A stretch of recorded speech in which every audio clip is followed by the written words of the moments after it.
tässä videossa jatkuu ja päättyy kuvauspaikkatutkijan veturitallin pihaa koskeva jakso. Mennään katsomaan elokuvan kohtaukset tekemääni koostetta ja sen jälkeen mennään varsinaiseen kuvauspaikkahöpinään.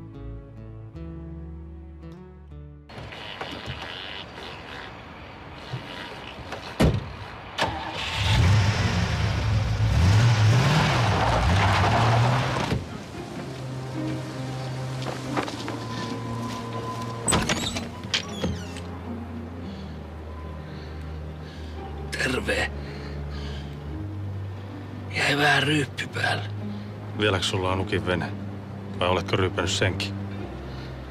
Se vene on alkolaiturissa. Avaimet on meetossa. Lähdetäänkö me veneilemään? Mä lähden. Ja sulla olisi ollut käyttöä.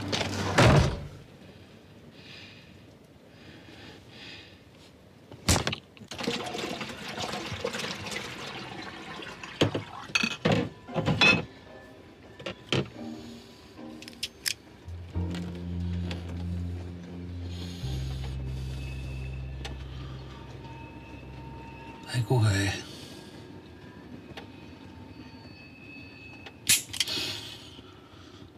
Vittu. Nyt on kaikki paukut loppu.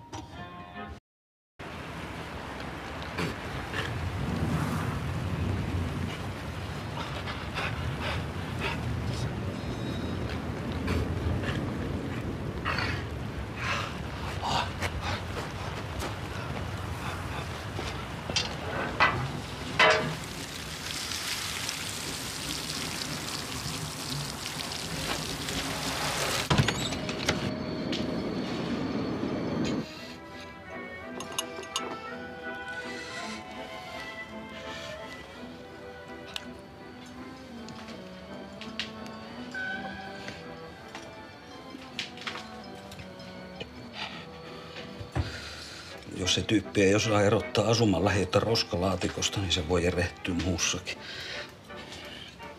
Liikunta tekee sulle hyvää. Ota selvää tuosta käärmesoljesta. No sitten kun taas perkeleen puuro on syöty. Missä keisari on? Ai, Tarjan isä.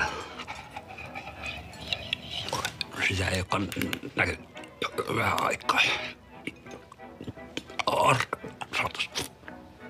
Tietää. Kuka arska? Maamme kaikista arskoista.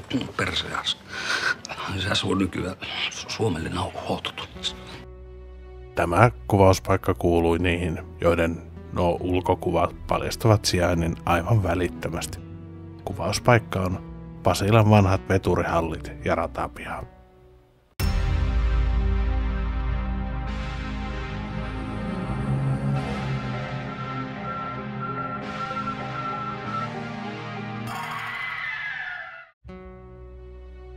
Aivan ensimmäisenä täytyy nyt todeta, että tuo Pasilan vanha veturitalli ja ratapihan alue, jota muuten nykyisin virallisesti kutsutaan nimellä Veturitallin piha, on vielä tälläkin hetkellä juuri sellaista epätehokkaasti käytettyä kaupunkialuetta, jolla se ainakin itseäni viehättää semmoinen vapauden tuntu ja siellä ollessa jotenkin tuntuu, että hengittäminenkin helpottuu. Siellä on yhä sellaista pienimuotoista yritys- ja harrastustoimintaa, mikä kyllä on katoamassa kaupungista, kun rakentaminen tiivistyy. Menneisiin vuosikymmeniin verrattuna se on jo nyt aika ahtaalla tuo ratapiha ja veturitallien alue, ja vielä ahtaammaksi se jatkossa käy. Palataan tähän kuitenkin myöhemmin. Tämä alueen rakennusten historia ulottuu tuonne 1800-luvun loppupuolelle, jolloin ensimmäinen näistä veturitalleista rakennettiin, ja rakennettiin myös tuo konttorirakennus. Toinen eteläisempi veturitallirakennus rakennettiin sitten muutamaa vuotta myöhemmin, ihan 1900-luvun alussa.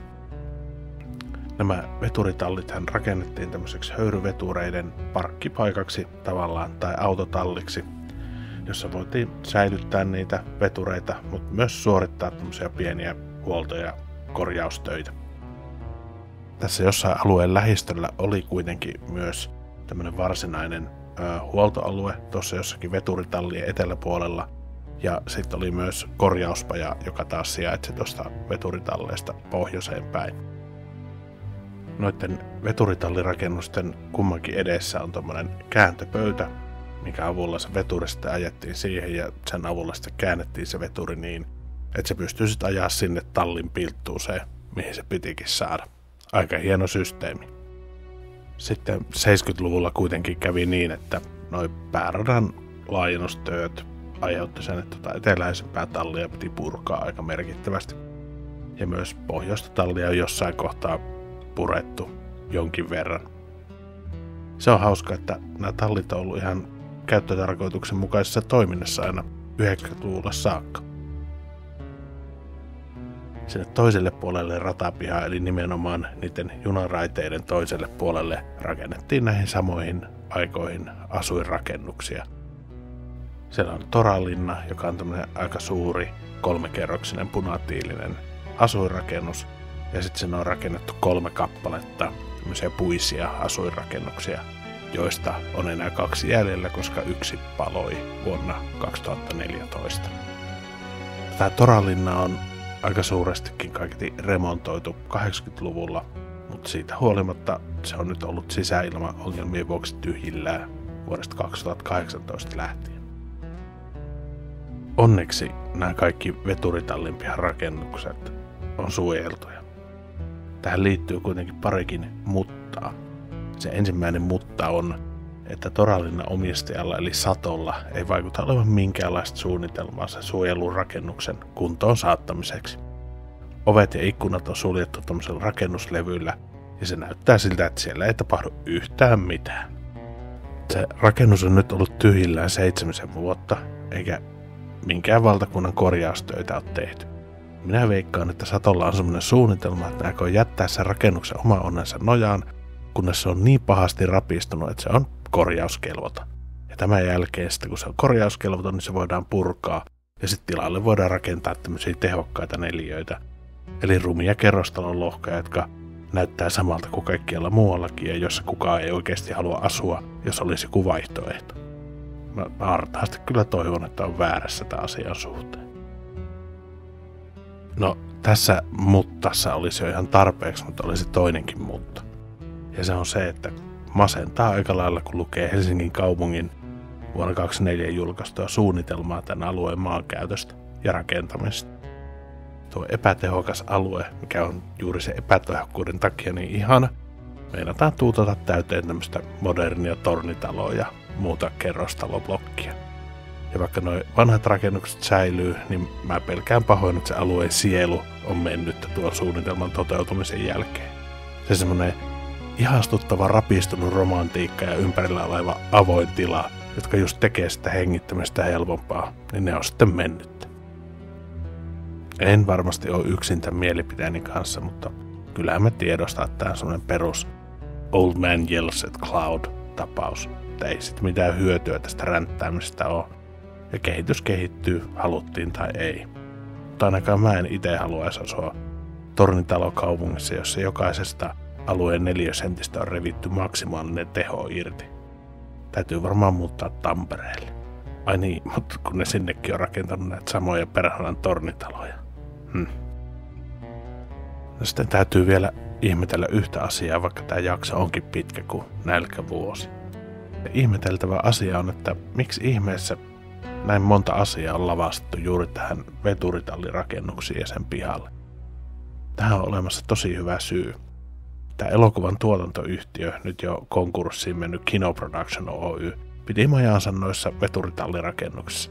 En ole aivan varma, että mikä näistä rakennuksista oli kyseessä, mutta jokin niistä.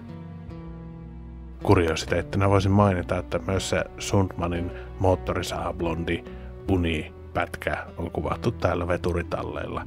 En siitä halunnut laittaa tuohon koosteeseen mitään, koska aika herkästi nämä videot saa YouTube-algoritmilta K18-leima, ja sitten niitä ei oikein katso kukaan, kun YouTube ei niitä mainosta kellekään. Suurin osa näistä poliisiasemakohtauksista on tosiaan kuvattu Pasilassa, eikä siellä Nokalla. Ihan taitavasti ne elokuvan tekijät on esimerkiksi seiniä maalaamalla jäljitelleet niitä Nokan sisätiloja. Mutta kun sitä elokuvaa tarkasti katsoo, niin huomaa, että siellä on eroja. Esimerkiksi se, mikä näyttää ensin ikkunassa olevilta kaltereilta, niin ne onkin tarkemmin katsottuna ihan tavalliset ikkunanjakopuitteet. Ja vankilassa ei esimerkiksi voi olla ovia, joiden karmit on paljaat ja murrettavissa. Niin edelleen. Se vanha ratapiha ja nuo veturitallit on tarjonnut semmoisen sopivan miljöön. Ja muutenkin kuvaaminen on ollut helppoa, kun on saatu kuvata omissa tiloissa tai niiden omien tilojen välittömässä läheisyydessä. Harmillisesti Raidin asuntoauton parkkipaikka ja Sundmanin suihkunakin toiminut vesipumppu on jäänyt triplan uusien katujen alle, ja niitä paikkoja ei siis enää ole. Ne on jossain siellä tien alla. Mehtosen korjaamona toimineessa rakennuksessa taas on tämmöinen infrastruktuurin rakennusyhtiö GRK. Se on kyllä harmi, että tämä Kino Production Oy on mennyt konkurssiin, ja tämähän on tapahtunut siis jo vuonna 2016.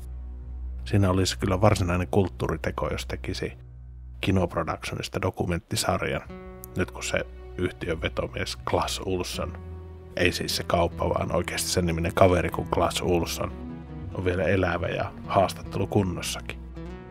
Sen verran sen tuotantoyhtiön 40 toimintavuoteen mahtuu, että sieltä löytyisi varmasti mielenkiintoista tarinaa ihan dokumentoitavaksi asti. Tän on vielä yksi asia, mistä haluan puhua. Elokuvassa näkyy nimittäin mielenkiintoista vanhaa junakalustoa. Nämä meidän sankarit kulkee tuolla Mehtosen korjaamolla tämmöisen suuren höyryveturi ohi, ja Mehtonen kertookin, kuinka loistavaa teknologiaa se edustaa. Itseeni vetoaa tämmönen steampunk-estetiikka jokseenkin hyvin, niin höyryveturithan on visuaalisesti tosi komeita pelejä. Mutta ehkä se on kuitenkin ihan hyvä, että nykyjunat ei enää liiku koksiin ja höyryn voimalla. Selvittelin vähän tuon kyseisen veturin taustaa, ja se on toinen viimeisistä koskaan valmistetuista ukkopekoista eli HR1-höyryvetureista. Se on valmistunut 1957 Lokomon tehtaalla Tampereella, ja se on palvellut rautatieliikennettä vuoteen 1974 saakka. Tämä veturi on ollut vielä elokuvan kuvausten aikaan säilytyksessä Pasilan veturitalleilla, mutta käsittääkseni nykyään se jättää aikansa Hyvinkään rautatiemuseossa. Veturi on kyllä yhä ajokunnossa, ja sillä käsittääkseni ajetaan kesäisin lyhyitä museojuna-ajoja.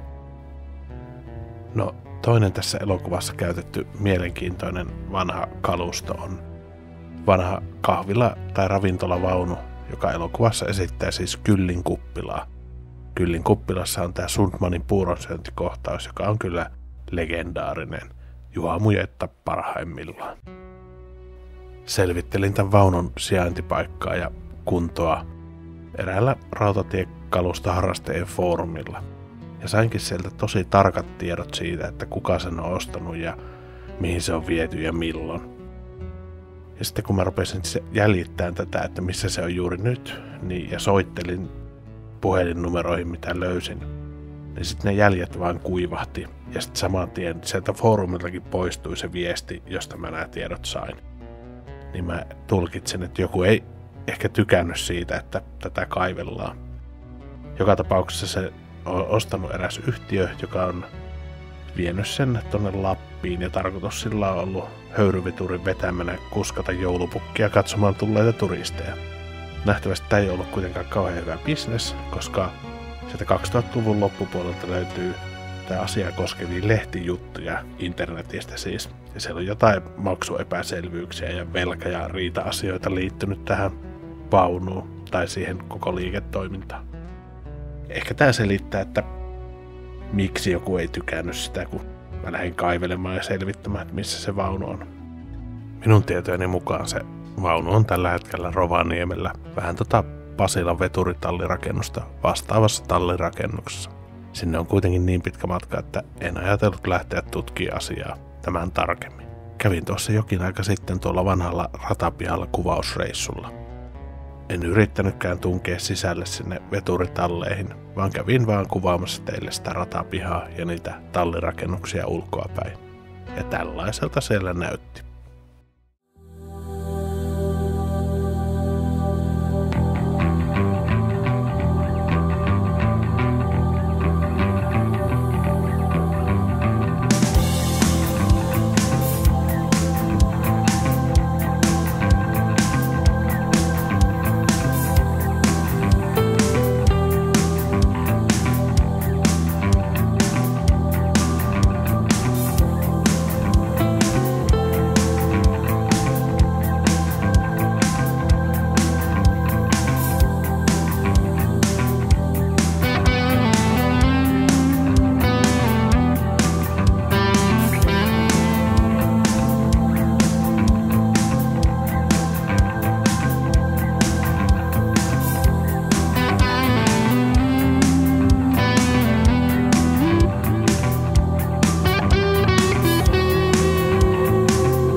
kylläpäs tällä kertaa tulikin jaksolle pituutta. Koska kävi näin, niin lopetetaan sen kummemmitta lätinöitä. Seuraavaan jaksoon. Moi moi!